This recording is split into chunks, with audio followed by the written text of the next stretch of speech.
And together with our European partners, we continue to engage in dialogue with Pakistan on the issues of discriminatory legislation and the situation of minorities.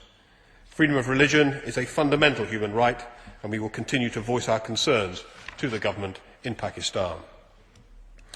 Turning to the related question of media freedom raised by the Honourable Member, I am aware of the new ordinance introduced on the 4th of June giving greater powers to the Pakistan Media Regulatory Authority.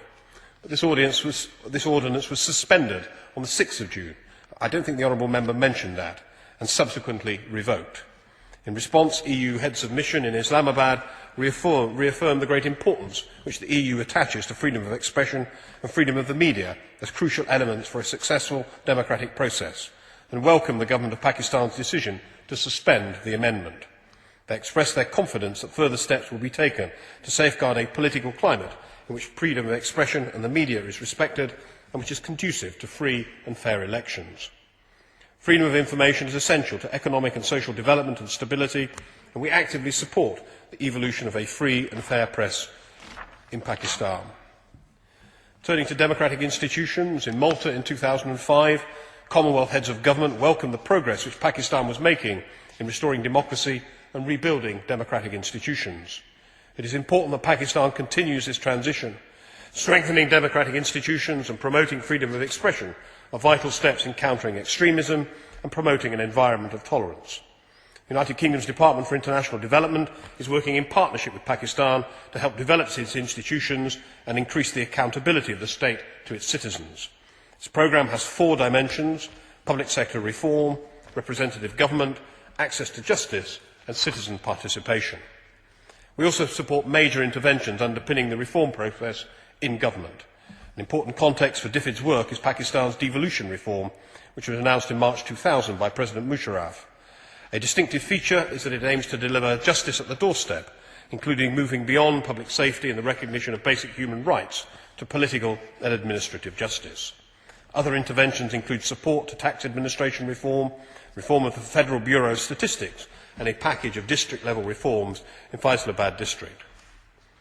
As this House is aware, when the Prime Minister visited Pakistan in November 2006, he announced a doubling of the UK's development programme for Pakistan. DFID is currently working on its new country assistance plan, which will include further support to Pakistan on good governance, institution building and empowerment. On elections, the United Kingdom looks to the Pakistan government to ensure that the forthcoming presidential and parliamentary elections are held in a free and fair manner in which it is equally possible for all political parties to participate. The government has welcomed the appointment of an independent election commissioner as an important first step towards those free and fair elections.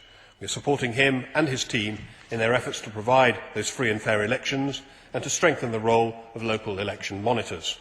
We call on the Government of Pakistan and the Election Commission to continue their work on voter registration.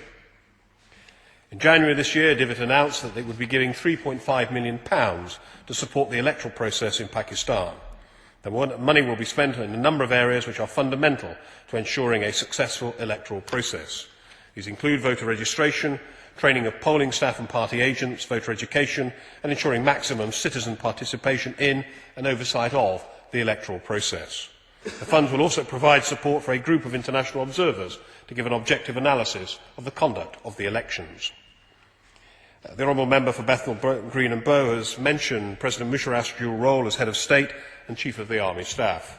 The United Kingdom remains committed to the declaration made by Commonwealth Heads of Government in Malta in 2005, to which Pakistan also agreed, that until the 2 offices of Head of State and Chief of the Army Staff are separated, the process of democratisation in Pakistan will not be irreversible.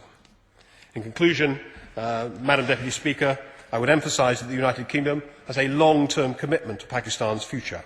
We are closely linked and we share common goals: to defeat terrorism, to tackle extremism and to share a peaceful and prosperous democratic future. For our part, the government will continue to work with the Pakistani government to achieve those goals. Order, order. The question is that this House do now adjourn. As many as are of that opinion say aye. Aye. Of the contrary, no. I think the ayes have it. The ayes have it.